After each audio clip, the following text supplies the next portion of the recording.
Hola a todos, ¿qué tal?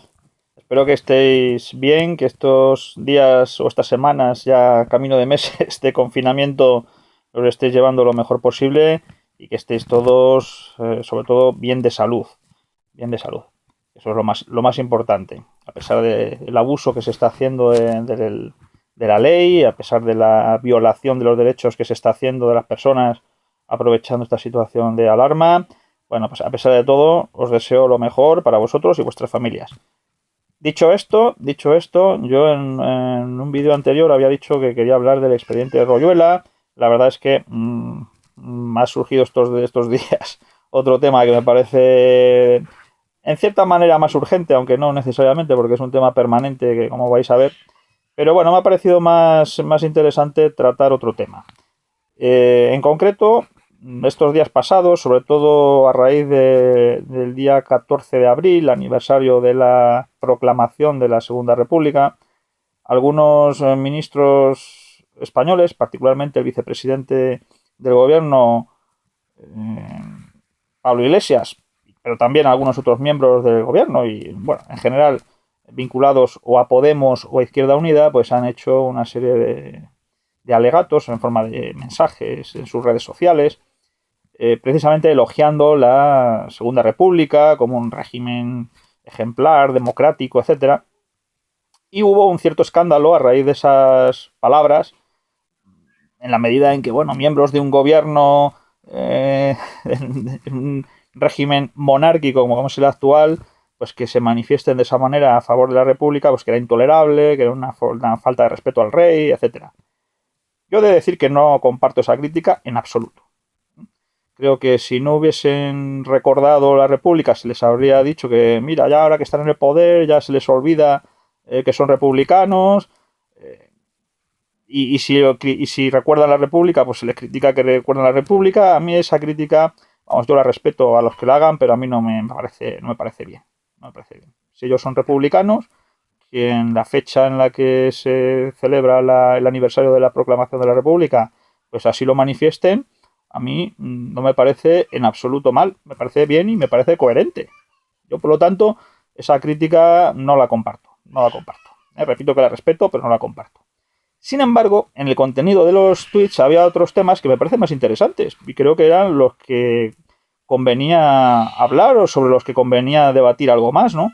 Particularmente me llamaba la atención pues las cualidades que achacan a la Segunda República. Me voy a centrar solamente en una, para hacer un análisis de ella, siguiendo un poco el método, diría casi socrático, ¿no? El método ese de la mayéutica que se nos enseñaba en las escuelas, no sé si eso se sigue enseñando, pero bueno, que era el método de Sócrates, ¿no? A base de hacer preguntas, pues que en la propia respuesta el alumno vaya de alguna manera respondiéndose a sí mismo y encontrando la verdad, ¿no? Bueno, eso es verdad que en las cuestiones morales o de la verdad interior, que de alguna manera es innata o que llevamos dentro, pues es válido.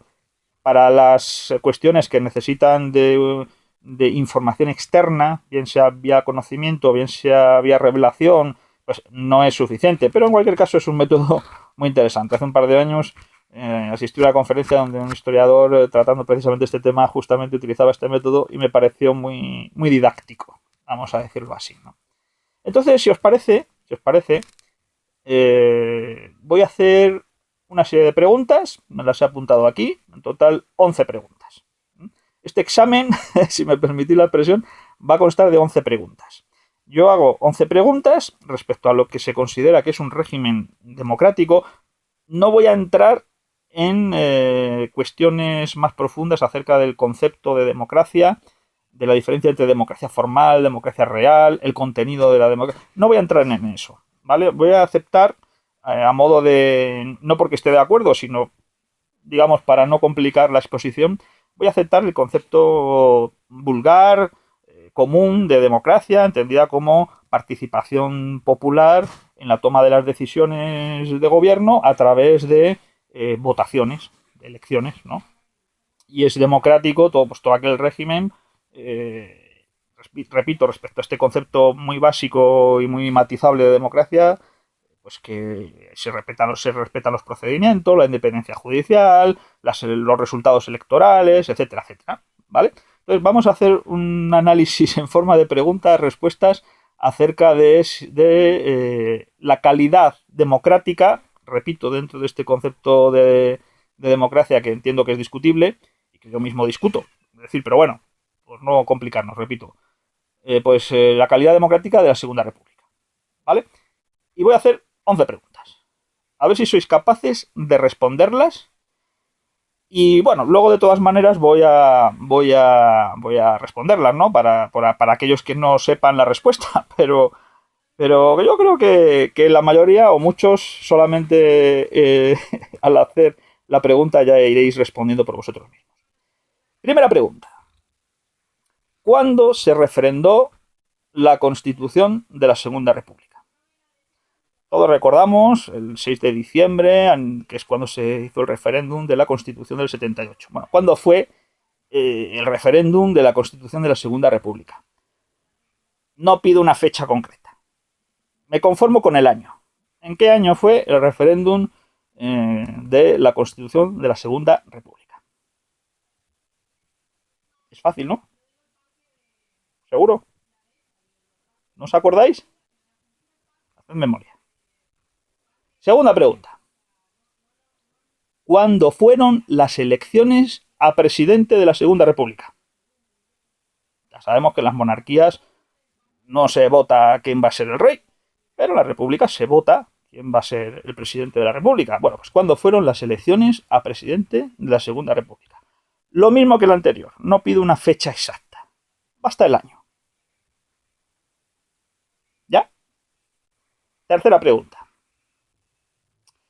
¿Qué tipo de votación democrática se utilizaba durante la Segunda República para elegir al presidente del gobierno?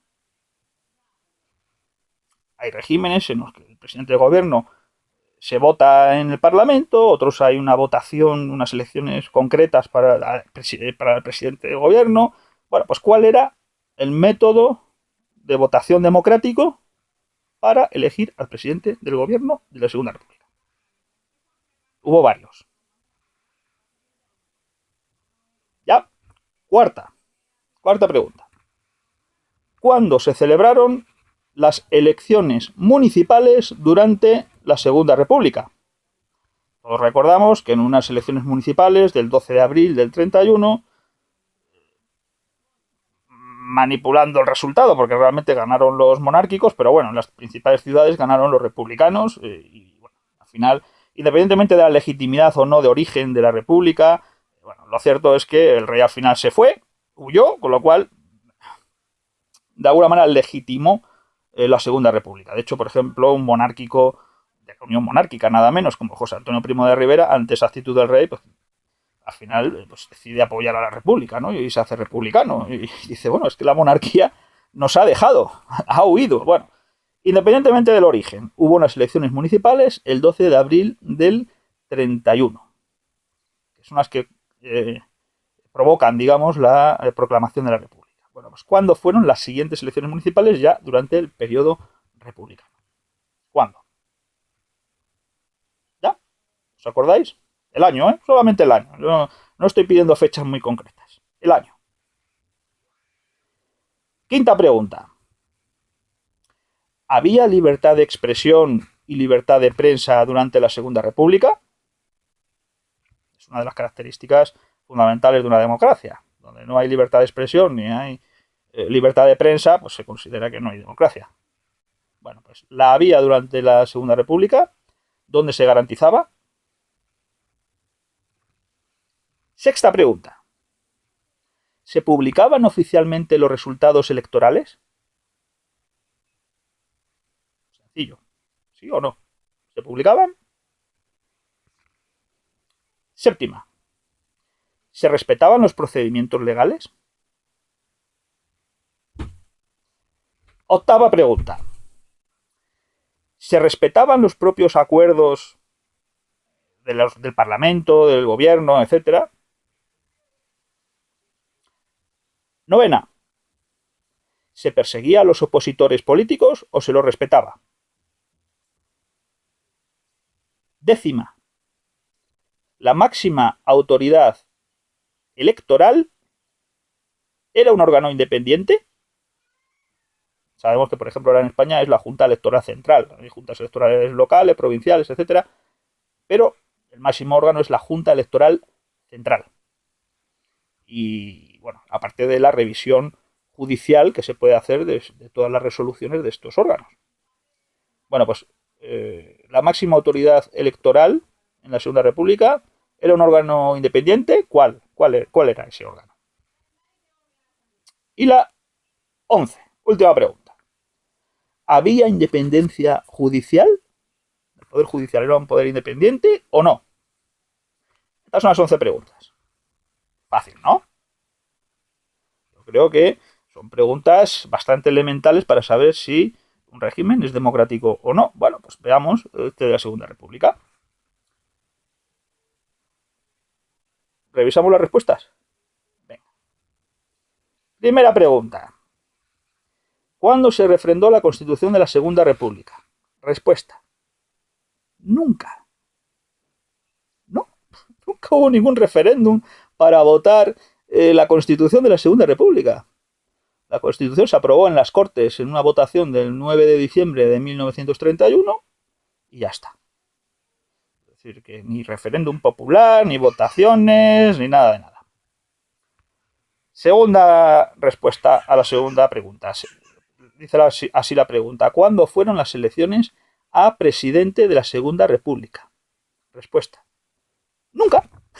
Nunca hubo elecciones a presidente de la Segunda República.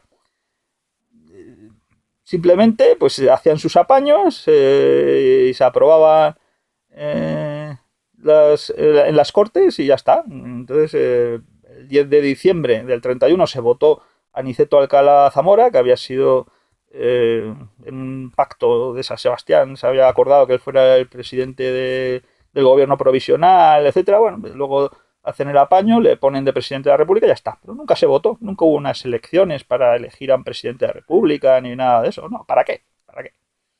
Ya estaba todo bien apañado, hombre. En fin, tercera. ¿Qué tipo de votación democrática se utilizaba para elegir al presidente del gobierno? Ninguna. Tampoco, no se votaba al presidente de la República ni al presidente del gobierno. El presidente del gobierno lo elegía digitalmente, así con el dedito, el presidente de la República. Eso sí que es democrático, ¿a que sí? ¿A que no lo sabíais? Esa era más difícil, ¿eh? Pues efectivamente, eso era así. Lo nombraban digitalmente. Es una democracia muy, muy avanzada, muy avanzada. En 1933, por ejemplo, aunque había ganado las elecciones la CEDA de Gil Robles, pues el presidente de la República decidió que no, que bueno, que como la izquierda había dicho que no aceptaba a Gil Robles de presidente, pues nada, vamos a poner al segundo más votado, a Lerroux, Alejandro Lerroux, del Partido Republicano Radical Socialista, pues ese de presidente. ¡Hala! Y se quedaron más anchos que largos. Aunque fue peor todavía el nombramiento el 14 de diciembre de 1935 de Manuel Portela Valladares. Esa sí que fue la leche. Porque ¿sabéis cómo quedó en las elecciones? Al menos Lerroux había quedado el segundo. Pues a Manuel Portela Valladares le designa digitalmente como presidente del gobierno, sacando, ¿sabéis cuántos votos? ¿Sabéis cuántos escaños? Sacó 0. Se quedó fuera del Parlamento porque solo sacó el 0,1% de los votos, no consiguió salir ni siquiera como diputado, su partido, el Partido Agrario Galleguista, no estuvo presente en el Parlamento, es decir, 0. Bueno, pues nada, presidente del gobierno, eso es democracia, toma ya. La verdad es que, vamos, un ejemplo. ¿Cuándo se celebraron, pregunta 4, las elecciones municipales? Nunca. Hubo unas elecciones parciales, eso sí, en Cataluña, el 14 de enero del 34, y también en los municipios de menos de 2.000 habitantes, con un solo candidato en el año 31, porque había un artículo del 29 de la ley electoral pues, que obligaba a que ahí se hicieran elecciones, pero fueron parciales, nada más que en esos municipios. A nivel general, a nivel de toda España, no hubo elecciones municipales nunca más. Es verdad que se convocaron, se convocaron. Concretamente, el 12 de abril de 1936 se convocaron. Pero a Azaña le llegaron unos informes que decían, oye, que el Frente Popular va a perder las elecciones municipales. Parece que la gente está muy cabreada con el pucherazo que se ha hecho en las anteriores y las vamos a perder. Entonces el 9 de abril dijo, pues sí, venga, pues las desconvoco. Total, aquí la democracia soy yo. Entonces, bueno, muy democrático todo, muy democrático. La verdad es que... ejemplar. Pregunta 5. ¿Había libertad de expresión y de prensa? Pues no. Iros a las hemerotecas, coger cualquier periódico de aquella época. Bueno, si es un periódico de izquierdas, veréis que había bastante más tolerancia, no era lo mismo. Pero en general, unos tachones enormes, bueno, unos huecos en blanco tremendos que pone visado por la censura. Efectivamente, se aprobó una ley que se llama Ley de Defensa de la República, del 21 de octubre de 1931, que bueno, es una maravilla porque no solamente permite la censura, es que se prohíben ideas, y se prohíben organizaciones, y se prohíbe todo lo que el gobierno decida, eso sí, el gobierno, no nada de democracia, el gobierno. De hecho, tengo aquí el ejemplar de la Ley de Defensa de la República, que es que hay que leerlo. Yo hay unos artículos que no me resisto a leer. Por ejemplo, son actos de agresión a la República y quedan sometidos a la presente ley la difusión de noticias que puedan quebrantar el crédito o perturbar la paz o el orden público. El crédito. O sea, si tú criticas al gobierno, como eso es un descrédito para el gobierno, pues nada, te aplica la ley. Ese es el punto del artículo 1, el punto 3. El punto 5 también está muy bien, dice: toda acción o expresión que redunde en menosprecio de las instituciones y organismos del Estado. Es decir, si a ti no te gusta cómo funciona un organismo del Estado, no lo puedes decir. No lo puedes decir. También la sexta es bastante curiosa, la apología del régimen monárquico o de las personas en que se pretenda vincular su representación, o sea, el rey, o príncipes, o lo que sea, cualquier cosa que sea defender algo monárquico, tacatá, te cae encima aquí la represión republicana. Muy curioso, luego también la forma de recurrir las sanciones, pues las sanciones, bueno, podían ser desde confinamientos, extrañamientos, multas enormes, bueno, de todo. Por supuesto también las incautaciones, etcétera. En fin, pueden hacer lo que les diera la gana, básicamente. Bueno, pues cuando se imponga alguna de las sanciones previstas en esta ley a una persona individual, este es el artículo 2, podrá el interesado reclamar contra ella ante el señor ministro de la Gobernación en el plazo de 24 horas.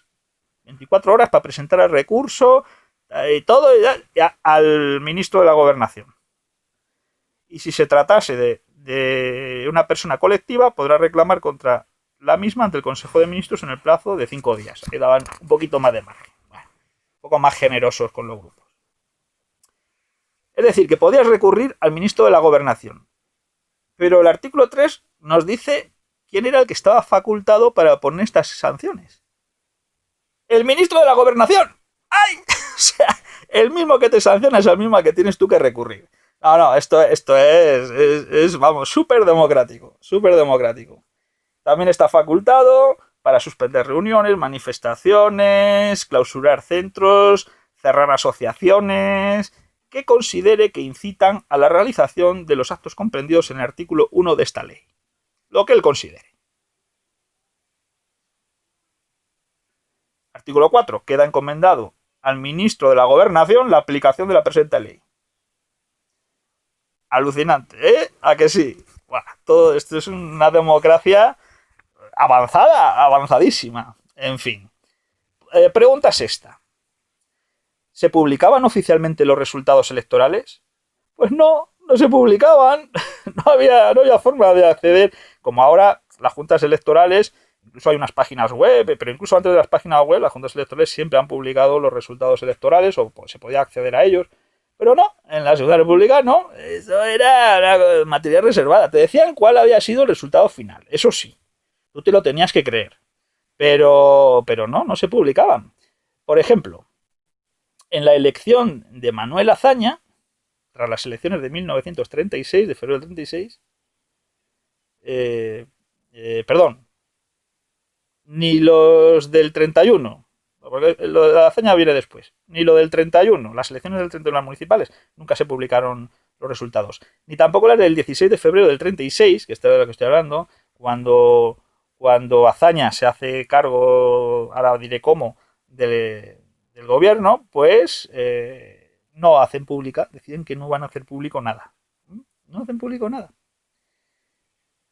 En el caso de las del 31, los republicanos decidieron ellos que habían sido los ganadores, el rey lo aceptó, pues nada, todos contentos. Luego se supo que efectivamente no habían ganado las elecciones los republicanos, pero bueno, da igual. Y las del año 36, pues es el Frente Popular el que se atribuye a sí mismo la victoria. Y oye, que dice que sí, saca a la gente a la calle en manifestaciones, que tiene que cambiarse el gobierno y nada, y ya está, y se cambió. O sea, pero nada, no se publicaron los resultados, nada, no hubo forma. Séptima, ¿se respetaban los procedimientos?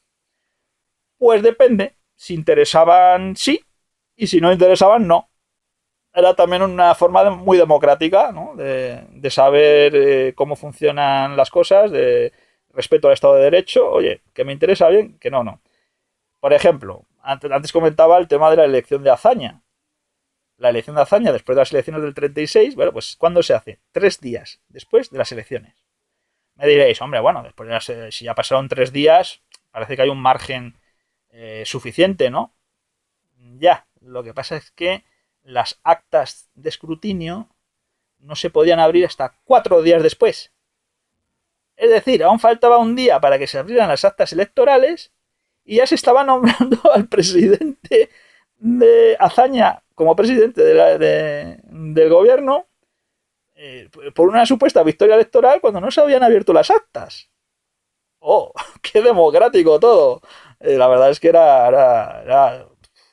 es para tomar nota, no me diréis. Pues acto seguido, es decir, después de ser nombrado Azaña presidente del gobierno, ¿qué hacen? Sustituyen a todos los gobernadores civiles. Muchos de ellos habían dimitido, también es verdad, ante la situación. Pero bueno, sustituyen a todos. El gobierno, Azaña, sustituye a todos. Pero claro, es que los que tenían que abrir las actas eran justamente los gobernadores civiles a los que nombró él. Es decir, que ahí hubo unos chanchullos que os no podéis ni imaginar, y no digamos en la segunda vuelta, que es donde más hubo, ¿no? De las elecciones. Pero bueno, en algunas provincias que se repitieron, mejor dicho, que hubo segunda vuelta. Pero bueno, ese es otro tema. Pero bueno, está bien, ¿eh? No me diréis que no. Tampoco en la destitución del presidente de la República, de Niceto Alcalá Zamora, cuando luego se le sustituye por Azaña, que pasa de presidente de gobierno a presidente de la República, bueno, pues ahí pues lo votaron las Cortes, pero no de una manera ilegal, porque no se le podía destituir. Es decir, para destituirle tenía que haberse suspendido 2 veces Cortes legislativas y solamente se había suspendido una. La anterior eran Cortes constituyentes.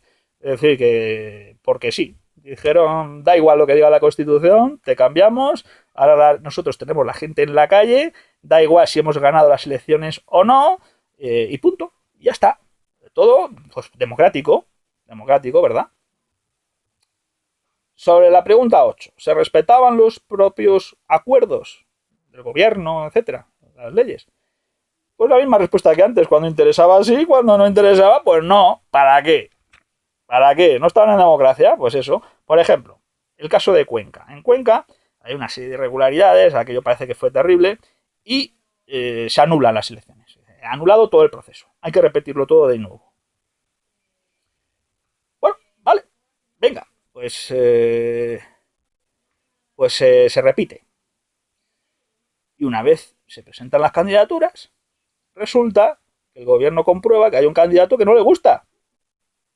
Dice, pero aquí hay un candidato, se ha presentado José Antonio Primo de Rivera, que le tenemos en la cárcel desde marzo y a este no le queremos cargar. No sé, yo no quiero que se presente a las elecciones. ¿Y qué hacen? Bueno, pues así sobre la marcha, sobre la marcha. Pues vamos a considerar que en vez de unas elecciones repetidas, que se han anulado y que esta es la repetición, vamos a considerar como si fuese una segunda vuelta. Y como en la segunda vuelta solo se pueden presentar los que se habían presentado en la primera, pues así nos quitamos los votos de José Antonio Primo de Rivera. Y José Antonio Primo de Rivera, que había sacado más de 40.000 votos y según parece fue el que ganó las elecciones en Cuenca, con más de 40.000 votos, lo que pasa es que como se le anularon, no se contaron, existieron las papeletas, pero se ordenó no contarlas. Según se desprende de la documentación de la época, pues parece que sacó eso, más de 40.000 votos, pero que decidieron que qué pena, tenemos que haberlo hecho de otra forma. Bueno, pues ahora lo cambiamos sobre la marcha. Viva el Estado de Derecho y viva la democracia. La verdad es que, en fin. Uf, qué maravilla de régimen. Novena pregunta, ¿se perseguía a los opositores políticos? Bueno, que si lo pregunten a Calvo Sotelo, la escolta de Indalecio Prieto, Guardia Civil, lo asesinan en su casa, bueno, lo sacan de su casa y lo asesinan en la calle. A Gil Robles lo mismo, pero como no estaba en casa, pues se libró el hombre. A José Antonio Primo de Rivera, a pesar de ganar todos los pleitos judiciales, de que se declaró que finalmente la falange era legal, que en fin, le mantuvieron de manera ilegal permanentemente en la cárcel, hasta que por fin lo pudieron fusilar de manera absolutamente arbitraria. Bueno, eso es lo que hacían con los opositores políticos. Bueno, si eso es lo que se hace en una democracia, pues sí, era muy demócrata. Décima pregunta. ¿La máxima autoridad electoral era un órgano independiente? Como puede ser la Junta Electoral Central hoy en día en España. Pues no era un órgano independiente. ¿Quién era esa última instancia en materia electoral? Cuando había reclamaciones por algo que había sucedido. Pues era algo que se llamaba la Comisión de Actas, que era una comisión que se formaba por los parlamentarios entrantes. Sí, los entrantes decidían si esas elecciones y las que se les había proclamado a ellos, o por lo menos de su partido, en aquellas circunscripciones donde había reclamaciones, pues ellos decidían si las reclamaciones eran correctas o no. Muy democrático y muy Estado de Derecho. O sea, una maravilla, una maravilla. Y la última, ¿había independencia judicial? Pues mira, sí, había al principio había independencia judicial, pero es que sobre todo a izquierda y derecha, pero sobre todo a la izquierda, esto de independencia judicial, claro, ellos se alzaron contra la República en un golpe de Estado en octubre del 34 y van los jueces y les condenan. Se dedicaban a matar falangistas y van los jueces y les condenan. Eso no puede ser, si estamos aquí haciendo una limpieza para la sociedad, ¿cómo me van a condenar a mis chavales por matar fascistas, ¿no? Como decían ellos. No puede ser. Entonces hacen dos cosas. La primera es que después de no ganar, pero decir que habían ganado las elecciones de 1936, publican una amnistía el 29 de febrero del 36. Pero no era una amnistía general. José Antonio Primo de Rivera, por ejemplo, no lo sacan de la cárcel, ni a los falangistas que han metido en la cárcel, a eso no lo sacan. Sacan solo a los que dieron el golpe de Estado del 34, los que proclamaron la independencia de Cataluña y a los asesinos del Partido Comunista, del Partido Socialista, de la CNT, a todos esos asesinos que se dedicaban a asesinar a los opositores, a esos sí. Eso sí, porque esos eran unos pobres demócratas y, total, lo hacían por higiene política de la sociedad. Sí, por ejemplo, el Partido Socialista no creó por primera vez una banda terrorista colorgal. No.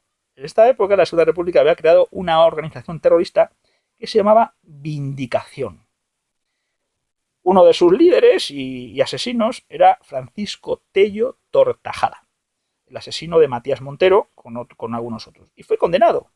Entonces, ¿qué hacen estos señores? Le dan la amnistía porque es un demócrata. Él había hecho una limpieza y había simplemente eliminado a un parásito, a un virus, un coronavirus de la época fascista. Entonces, por lo tanto, había que sacarle de la cárcel. Y le amnistiaron a todos los asesinos de izquierdas, si no, a la calle. Amnistiados. Y luego, por decreto del 23 de agosto del 36, crearon los tribunales populares. Los tribunales populares se componían de 3 magistrados y de 14 jurados. Pues bien, los miembros del jurado, los 14 jurados, ¿sabéis quiénes los designaban? Los partidos del Frente Popular. Y está así en el decreto, O sea, los miembros del jurado los nombrará, para que sea un jurado democrático, los partidos que forman parte del gobierno. Con lo cual, por ejemplo, a José Antonio Primo de Rivera, que había ganado todos los juicios, todos, hasta y se había declarado legal la Falange, todo lo había ganado, con órganos judiciales independientes. Pues con el Tribunal Popular, como claro, eran 2 miembros de la CNT, 2 del Partido Comunista, 2 del Partido Socialista, 2 de Izquierda Republicana, 2 de UGT, porque también metían a los sindicatos, 2 de la FAI, en total eran 14. Todos de los partidos de izquierdas que apoyaban al Frente Popular. ¿Os imagináis? O sea, si a un miembro de un partido político lo van a juzgar miembros de los partidos políticos contrarios a él, ¿qué independencia, qué garantías judiciales tiene esa persona? Y encima, por cierto, ya en esa época, dirigidos por comisarios políticos, por ejemplo, en este caso, uno ruso, que venía de la Unión Soviética, para que no fuera a ser que encima lo absorbieran a José Antonio Primo de Rivera. En fin, esta era la democrática Segunda República, según la realidad, ¿no? Pero democrática según Pablo Iglesias. Aunque también os digo una cosa, Pablo Iglesias es profesor de ciencias políticas. Es decir, esto lo sabe. Lo sabe. No se le puede achacar ignorancia. Por lo tanto, tengo que darle la razón. Efectivamente, la Segunda República era democrática. Pero era una democracia popular. Eso que se llamaban las democracias populares. Todos los regímenes totalitarios comunistas se autodenominaban democracias populares. Hoy en día, Corea del Norte es una democracia popular. O sea, la República Federal Alemania, en fin, la Rumanía de Ceausescu, todo aquello eran democracias populares. Claro, si ese es el concepto de democracia del señor Pablo Iglesias, efectivamente la Segunda República fue democrática. Pero con los parámetros habituales, comunes, vulgares de lo que se entiende por democracia, aquello de democracia no tenía prácticamente nada. Aquello era una estafa. Aquello era terrible. Si eras parte del régimen, y sobre todo si formabas parte del Frente Popular, sí, contigo fantástico todo. Como fueras, por ejemplo, falangista, estabas muerto. Y no te iban a defender. Y a tus asesinos los iban a amnistiar. No ibas a tener derecho a un juicio justo.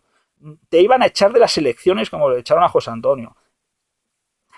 ¿Qué me van a hablar de democracia? La Segunda República, Dios mío. Esto que acabo de decir, estos son datos. Ni se elegían democráticamente los cargos, ni se votaba la Constitución. Aquello era una estafa como régimen democrático. Así que, decidlo a la gente, que mucha gente lo ignora y se piensan que la primera vez que hubo democracia en España fue con la Segunda República. Mentira, mentira. Aquello fue una estafa. Todo menos democracia. ¿Queda claro? Venga, pues cuidaros y hasta la próxima. Uy, que esta vez me he alargado mucho. No quería alargarme tanto. Lo que pasa es que el tema da para... He tratado de ser breve a pesar de todo. Creedme. Nos vemos. Cuidaros mucho, que todavía parece que vamos a tener una temporada más de confinamiento democrático, por supuesto.